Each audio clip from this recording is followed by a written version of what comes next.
Во имя Отца и Сына и Святаго Духа. Alright, dear brothers and sisters, Muslim friends, Latin brothers, yes, especially, since we're talking in the English, to reach to the West, to save the West from the trying to save the West, helping to save the West, with God's help, from that apostasy, the filthy liberal ideologies that they insert in our faith, preached by those false prophets, those pagan idols, American idols especially, those grifters, as dog logics of the world, the cults, orthobro cult, the orthobro of the gay Dyer, that vile demonic clown, and the rest of them, the Loftonites, the Wagnerites, all those grifters who take money to enrich themselves instead of that money be given to the poor. Anyway, so we continue as usual to answer all the Muslim claims, misconceptions, and we'll clarify how they are all false, and we'll debunk them, cleaning up after those, as I said, those fake grifters who spew the modalist heresies and all kind of blasphemies, bid'ah, innovations,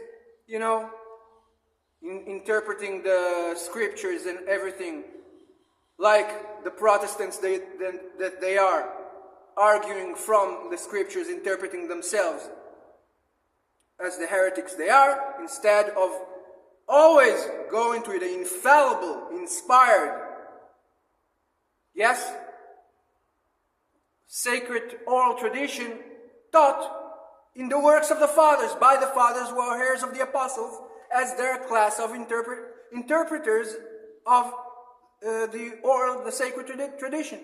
Okay? This is our paradigm. Without this paradigm, it's over. Get it into your head. You must believe that church fathers and saints are infallible on doctrines and dogmas, just like Saint Palamas and the other fathers, the church fathers also taught, like Saint Athanasius and others. Okay?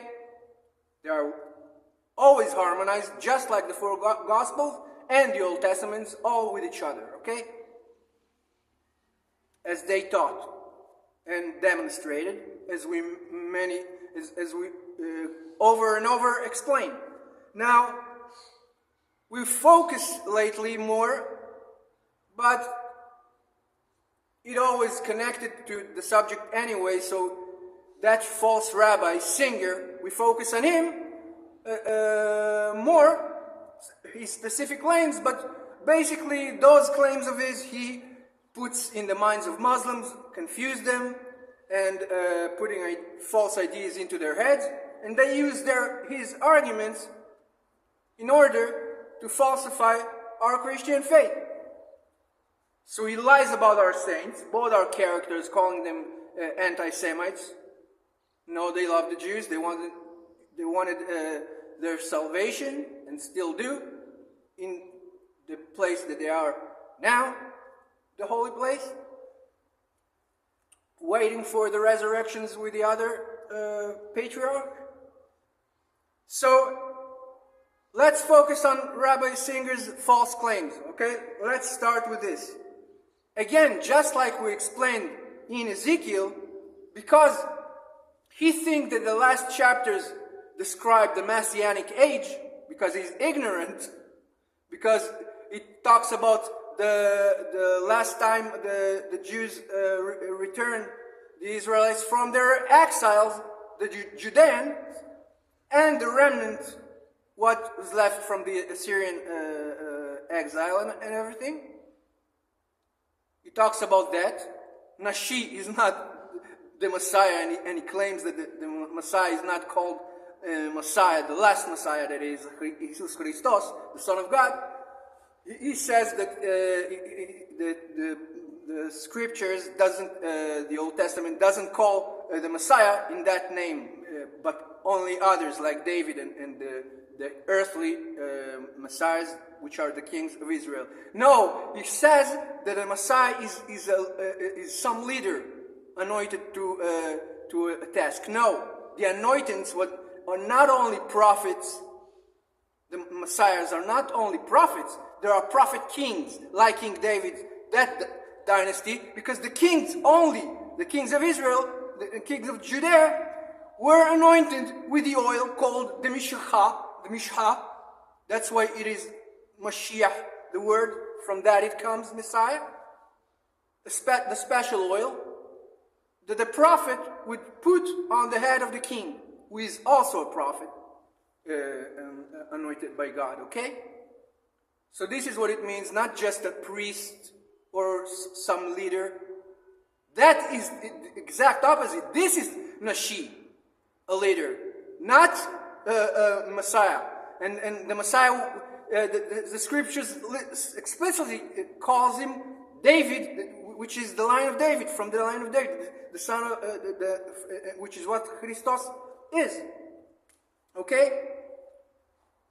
So you are butchering the Hebrew, which you claim authority over, and everything.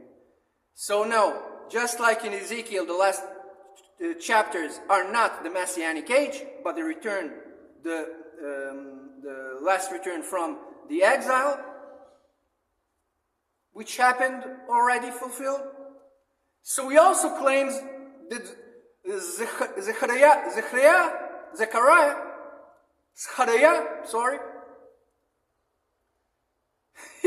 he also thinks that the chapter 10 there is also describing the Messianic age. Total ignorance. And because he thinks those two things, he says, how does the practices, the blood sacrifice and all that, it describes the old Mosaic practices in the temple, are still there, and you claim that Christos was in his passion was the last sacrifice, and there won't be any more animal blood sacrifices and things like that. Okay? So because he thinks he believes it, he pins it on us as if we believe it, as the Protestants believe, because they interpret every prophecy in the Bible that already fulfilled, they apply it to the Messianic age. Those pagan heretics, because they don't follow what the fathers, the saints teach about it, and we will do it right now. So let's see what the fathers teach, what exactly the literal sense, yes, from history, which was already fulfilled, what that Zechariah 10, the chapter, and he claims that we ignore it, that the church ignores it, only focus on Zechariah 9, because there the prophecy of which was fulfilled in Christos' first coming, which says he rides on a donkey and a colt of an ass, which is what the Hebrew text say, and he even doesn't understand the Hebrew there, and he thinks it says he rides only on one donkey. Of course, his body rides only on one donkey, but there are two. One attached to the other donkey, tied to it, walking alone. Now, he says we ignore it. Yes, the Zechariah 9, the saints teach this is about the Messianic age with that verse. But Zechariah 10, you see, many times the prophets, the books, the scrolls, which were later were compiled into one. Always they were read, as separate units, yes, and only later on it was compiled. In those times, there was. That's why many is not under chronological order. So the chapter afterwards doesn't mean that is continuing what the chapter 9 necessarily. This is that was a description of the Messianic age, and chapter 10, a new subject talking about another period. Okay, so from the Holy See of Antiochia Saint Theodoretus of Kirush, he explains Zechariah 10, and for example, in verse 4, let's see how what does he say? Let's quote him. Verse 4. Let's go to verse 4 first from the Hebrew.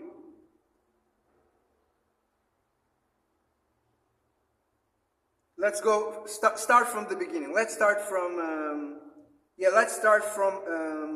number 3 to connect that, so it will be more clear about the subject and what he is talking about. So it says, Al haro'aim hara api ve'al ha'athudim efkod ki faqad yava tsebaoth eth adro eth beit Yehuda ve'sham otham kesus hodo ba milhama. Okay? Mine anger, and the word here is my nose, because the nose of God, you see, as I explained, the Hebrew is theophoric, not anthropomorphic, meaning those attributes are first and foremost are the spiritual meaning, not the limb, this nose of an animal or of a creature. It first comes from God and then applies by way of adoption to the creatures. Okay? So the anger of my nose, it says. My nose of God, that's why, because when a man's getting angry, because he is made in the image of God, so it's a reflection in the physical way, that his nose, you see his nose is tied like this, okay? With the expression of the anger, okay? And we talked about it. We'll come back to it. What exactly the root word for that word, up, which is spiritual, from those letters. It's not for now. So, my anger of my nose kindle against the shepherds, and I will punish the he-goats, for Yehovah of hosts hath remembered his flock, the house of Judah, and what is this? And maketh them as his majestic horse in a battle. Okay? In a war. So, this bad translation. Sorry. Okay, so let's go to the verse that Theodoretus explained. Mimenu fina, mimenu yathed, mimenu qasheth, milhama, mimenu yitse, chol nogesh yahdav. Out of them shall come forth the cornerstone. It's not actually a cornerstone here, bad translation. It's like a stick. How do you call that? A piece of how do you say that? That you stick in you stick in the ground to tie something. I don't know how to explain it. Anyway, out of them the stake. Oh yeah, the stake. Yeah. Okay, it's not cornerstone, the first word, fina, that's what it means here. It says a corner, not cornerstone. Okay? The stake, out of them the battle bow of battle, out of them every master together. Okay? So, here's what he teaches about it. The holy Theodoretus of Kirush The prophet means that the Jewish nation will no longer look to foreign rulers or external commanders for their salvation. Their salvation, he says in the quote. Rather, from their own race will come forth the leaders, the cornerstones. This is probably from the version, the Septuagint or the Aramaic. It adds also a stone, which is not in the Masoretic text. We read all manuscripts, all versions, the original Hebrew Masoretic text and the inspired translations holistically and in complementary and harmonized with each other, okay? So, rather from their own race will come forth the leaders, the cornerstones, and the military fighters, the battle bow, who will defend their homeland, Historically, this found its literal beginning in the days of Judas Maccabeus, Yehuda HaMaccabee, okay? And his brothers from the Hashmonean dynasty, okay? Who arose from the midst of Judah to rebuild and to stabilize the nation like a driven tent peg. Commentary on the 12 minor prophets, okay? From this work of his, okay? Now let's go to verse 5 and see what he says about it. V'hayu giborim bosim betit hutzoth במלחמה ונלחמו כי יהוה עמם והובישו רוכבי סוסים. And they shall be as mighty men treading down in the mire of the streets in the battle, and they shall fight because Yehovah is with them, and the riders on horses shall be confounded. Let's see what he says about this verse from the same word. This describes the literal physical combat of the Jewish armies against Antiochus Epiphanes, okay? Yes? Which is described also with other dynastic other kings of that dynasty, and also the Ptolemies in Daniel, okay? Zechariah predicts that because Yehovah is with them, their infantry will advance with such vigor that they will trample the enemy's cavalry in the dirt, making the fierce Greek horses of the Macedonians, yes, and riders look utterly helpless in the streets of Yehuda. So Yavan, the Ionian, the Greeks, yes, the Greek Macedonians, specifically the Seleucid kings of the north, okay, to the north of Israel, okay, the area of Syria, the Seleucid kingdom of the Macedonians. This is what it talks about, the revolt, the Hashmonean revolt, okay? Now, Saint Hieronymus, okay? Saint Hieronymus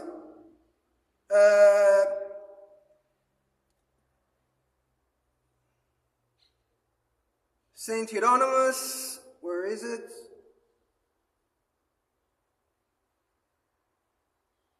Yeah, so Saint Hieronymus notes that while spiritually expanded later, this initially meant the actual physical gathering of the remnants left behind in Assyria, Ashur, and Egypt, Mitzrayim, okay? Which is, as the prophecy says. So he says that, let's see what he says. Verse 6. Yes? וגיברתי את בית יהודה ואת בית יוסף הושיעה. והשיבותים כי ריחמתים והיו כאשר לא זנחתים כי אני יהוה אלוהיהם ואענם. And I will strengthen the house of Judah and will save the house of Joseph and will bring them back. For I have compassion upon them, and they shall be as though I had not cast them off. For I am Yehovah, their God, and I will hear them. Okay? So, St. Hieronymus, let's see what he says. Quote, according to the historical truth, when Kirush and Darius, Koresh and Daryavesh, the Persian kings, gave permission, not only did Judah return, but many from the 10 tribes of Israel, Joseph, from his descendant, Ephraim and Menashe. They joined them. The text names Gil'ad and Lebanon literally because the returning population became so numerous that the immediate territory around Jerusalem could not contain them by then. They multiplied. They were, forcing them to physically repopulate the fertile regions of Gil'ad across the Jordan, and the foothills of Lebanon. This is from his commentary on Zechariah. The church fathers, the saints, they ignore those chapters. They hide them, false rabbi, just because they want it everything to look Christologic, yes, from Christian lens. False rabbi, shame on you, you're a liar. You're a liar. You claim that you read their works, so why you ignore their teachings? You're a liar. You didn't read and you don't want to read, and you want to throw claims both from ignorance and maliciously. Okay? And verse 8. Verse 8. Let's go to verse 8. But first, verse 7, let's read it. גיבור אפרים ושמח ליבם כמו יין ובניהם יראו ושמחו יגע ליבם ביהובה. And they of Ephraim shall be like a mighty man, and their heart shall rejoice as through wine. Yeah, their children shall see it and rejoice, their heart shall be glad in Yehovah. Okay? Verse 8. אשרקה להם ואקבצם כפדיתים ורבו כמו רבו. Okay? I will hiss for them and gather them, for I have redeemed them, and they shall increase as they have increased. Okay? So this is what Saint Hieronymus of Stridon he speaks about it. And quote, the literal sense employs a metaphor used by shepherds of those who keep bees, who make a sharp whistling sound to draw the flock out of hiding. God is stating that by a simple, swift, historic decree of the pagan emperors, the Roman pagan emperors, yes, there is, not just them, all the emperors throughout the history of the Jews, okay? The dispersed Jews hidden across Egypt and Syria, this specific exile, would instantly hear the signal and return to their ancestral land. Also from the same work. Now let's go to verse 11. Taught by a third saint now. This is a third church father, Saint Kyrillus of Alexandria. He explains about verse 11, that he talks about the geopolitical destruction of Israel's ancient historical oppressors, and he quotes. And let's go to verse 11 first. Okay, so let's go to the Hebrew. Ve'abar bayam Sarah, ve'ika bayam Galim, ve'obishu kol metzulot yeor, ve'hurad geon Ashur, ve'shebet Mitzrayim Yasur. Okay? And over the sea affliction shall pass, and the waves shall be smitten in the sea, and all the depths of the Nile shall dry up, and the pride of Assyria shall be brought down, and the scepter of Egypt shall depart away. Okay? So what does Saint Hieronymus teach about it?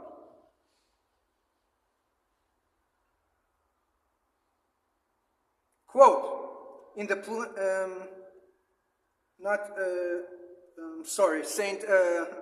I'm talking about Saint Kyrillus of Alexandria.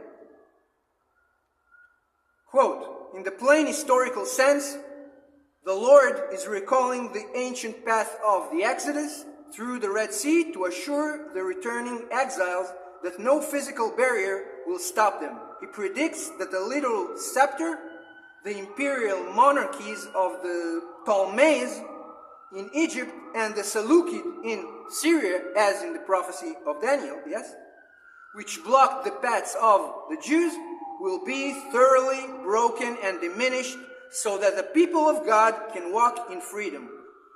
Also, this is in his work, commentary on the 12 prophets.